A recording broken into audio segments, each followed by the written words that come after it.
국내 방산업계가 한국형 전투기 KT-FX의 핵심 장비로 꼽히는 에이스 레이더 국산 시제품 제작을 사실상 마무리한 것으로 확인됐습니다. 방위사업청 관계자는 YTN과의 통화에서 다음 달 중순쯤 에이스 레이더 시제품 제작을 공식 완료할 것이라며 이같이 밝혔습니다. 군 당국은 에이스 레이더 시제품이 나오면 지상 성능 시험과 항공기 장착 시험 등을 진행한 뒤 향후 출고될 K의 100시제기와 통합해 성능 시험을 이어갈 계획입니다. 에이스 레이더는 한 번에 목표물 1000여 개를 탐지하고 추적하며 전투기의 눈으로 꼽히는 첨단 장비로 한때는 국내 기술로 개발 불가능하다는 평가도 나왔습니다. 국방부와 방사청은 지난 2014년 진행한 공군 차세대 전투기 사업에서 미국 록히드 마틴사의 F-35 스텔스 전투기를 선정하면서 JSA 레이더를 포함한 전투기 개발 4대 핵심 기술을 이전받기로 한 바 있습니다. 하지만 이후 미 의회에서 해당 기술 이전을 금지했고 정부는 국방과학연구소를 중심으로 4개 기술을 국산화하기로 하고 개발을 진행해왔습니다. 한국형 전투기 개인의 팩스 사업은 공군의 노후 전투기 F-4 F터를 대체할 4.5세대급 첨단 전투기를 독자 개발하는 한국 방위산업의 최대 도전입니다. 성패는 다기능 위상 배열 레이더 세일 레이더 적외선 탐색 추적 장비 IRST 전자광학 표적 추적 장비 뒤집기 전자파 방해 장비 아래 푸짐의 확보에 달려있다고 해도 과언이 아닙니다. 그 중에서도 에이스 레이더가 가장 높은 상으로 꼽힌다. 당초 방위사업청은 이 4가지 핵심 기술을 미국으로부터 받으려고 했습니다. 정확히 이야기하자면 방위사업청은 미국으로부터 F-35를 40대에 구매하는 대가로 KF-X용 4대 핵심 기술을 이전받기를 희망했습니다. 미국은 핵심 기술을 줄 생각이 없었지만 방위사업청은 참으로 오랫동안 받을 수 있다는 거짓말을 했었습니다. 2015년 9월 언론 보도로 기술 이전이 안 된다는 사실이 밝혀지자 국방장관 대통령까지 나서서 미국으로부터 기술 받을 길을 두려고 했었습니다. 미국은 유지부동이었고 방위사업청은 그때부터 부랴부랴 4대 핵심 기술 독자 개발 방안을 찾아다녔습니다. 그리고 2016년 5월 국방과학연구소는 석연치 않은 과정을 거쳐 4대 핵심 기술 중 최고 난이도로 악명 높은 에이스 레이더 체계 개발 사업자로 한화 시스템을 선정했습니다. 10년 이상 국방과학연구소와의 레이더를 개발했던 기술의 엘라이진 X1이 떨어졌는데 심사위원들 대다수가 자격 미달로 드러나서 논란이 됐습니다. 그럼에도 유야무야 넘어갔습니다. 매고비마다 은폐가 벌어졌습니다. 한 발 늦게라도 바로 잡히고 지적을 받았으니 망정이지 방위사업청과 국방과학연구소 믿고 뒷짐지고 있었으면 KF-X 사업은 벌써 고꾸라졌을 운명이었습니다. 이제도 새로운 고비가 다가온 것 같습니다. 국방과학연구소 주관으로 한화 시스템이 에이스 레이더를 개발하는 과정이 정상적으로 보이지가 않습니다. 의혹을 제기하는 자치감사를 스스로 부정하는 국방과학연구소라는 조직도 심상치 않습니다. 초과 제한하고도 무사 통과 에이스 레이더를 개발하는 가운데 잡음이 많다는 소식을 듣고 수소문 끝에 확보한 문건으로 국방과학연구소 감사실이 에이스 레이더 개발 과정을 자치감사한 결과입니다. 국방과학연구소 감사보고 1번 항목은 규격 변화 의혹입니다. 2건의 초과 제한과 10건의 추가 제한의 문제점을 지적한 겁니다.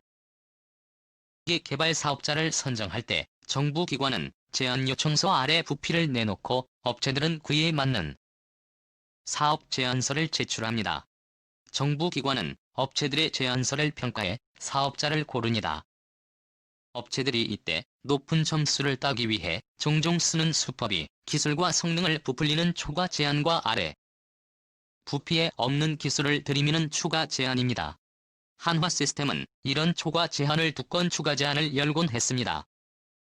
초과 제한 북구는 JSA 레이더의 핵심 성능인 최대 출력거리와 최대 동시 표적 추적수를 과도하게 높게 잡은 겁니다. 레이더 개발 전문가 A씨는 2018년 정찰위성 사업 때는 일라이진 X1이 초과 제한한 건 했다고 사업권을 박탈당했다.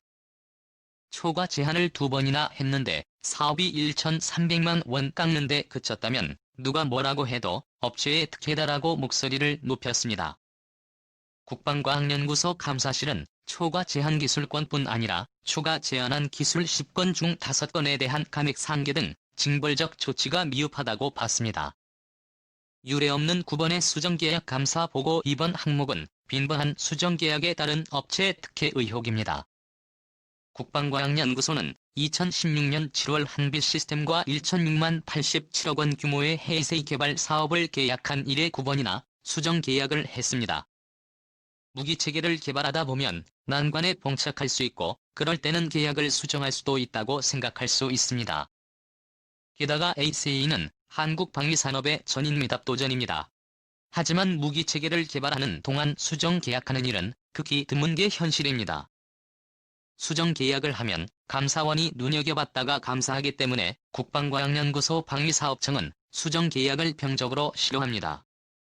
업체 입장에서도 감사원에게 시달리고 수사 의뢰로 검경 조사받을 일이 두려워서 수정 계약을 멀리합니다.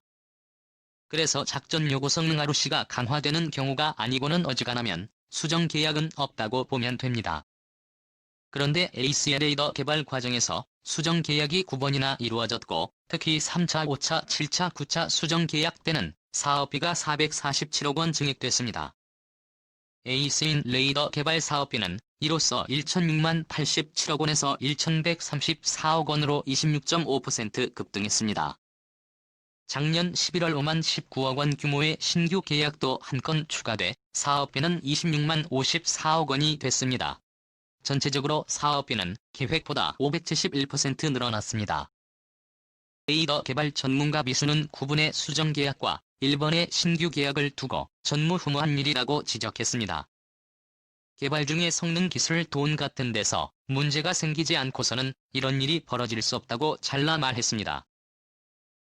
수정 계약 중 가장 큰 돈인 3,603억 원이 들어간 비행시험 지원 증액을 위한 5차 수정 계획에 대해 자체 감사보고도 의문을 제기했습니다. 감사보고서는 개발 시행계획서 등의 비행시험이 명시되지 않았다. 비용 분담의 적절성을 검토할 필요가 있다고 적시했습니다. 해당 팀은 애초에 예정된 비행시험이어서 사업비를 증액했다고 주장했지만 국방과학연구소 감사실은 최초 계획에 없던 일이라고 일축한 겁니다. 해당 팀 주장대로 처음부터 계획했던 일이라면 계약 단계에서 사업비를 책정했어야 했는데 안 했고 또 그런 최초 계획 자체가 없었다는 게 국방과학연구소 감사실의 판단입니다.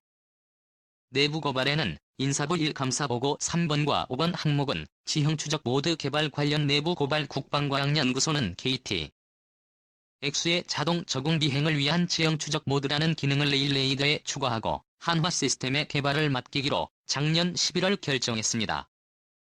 그런데 국방과학연구소 에이스인 레이더 체계란 개발 두 팀의 수석 연구원이 이의를 제기했습니다. 2016년 한화 시스템이 에이스 레이더 개발 사업자로 선정될 때 제안했던 지형 회피 모드와 새로 개발하겠다는 지형 추적 모드가 기술적으로 거의 같다는 겁니다. 한화 시스템이 기존 사업비 안에서 개발하겠다고 제안했던 기술인 만큼 유사한 기술의 추가 예산 투입은 낭비라는 주장이었습니다. 직속 상관인 개발이 팀장 역시 수석연구원과 같은 의견을 냈습니다. 최고 전문가들의 말이니 타당한지 검토해볼 만했지만 국방과학연구소 이세이레이더 체계 단장은 작년 11월 2일 수석연구원에게 업무 배제라는 인사조치를 단행했습니다. 이어 5만 19억 원 규모의 지형추적 모드 신규 계약이 체결됐고 개발 3팀장은 올 1월째 계단 전체 회의 중 체계 단장으로부터 교체 보직 퇴임 등 위협을 당했습니다. 하지만 국방과학연구소 감사실은 인사조치된 수석연구원과 팀장의 주장처럼 지형 추적 모드와 지형 회피 모드는 기술적 관점에서 유사하다고 봤습니다. 감사 보고에 따르면 유럽 레오나르드사의 매뉴얼에는 기술적인 핵심 개념은 동일 또는 유사 음으로 돼 있고 저명한 항공 레이더 기술 서적에는 지형 추적 모드는 비물 수직 방향으로 전방 지형을 스캔하고 지형 회피 모드는 수직 방향과 함께 수평 방향으로도 전방 지형을 스캔하는 데 두 모드는 유사하다라고 기술됐습니다.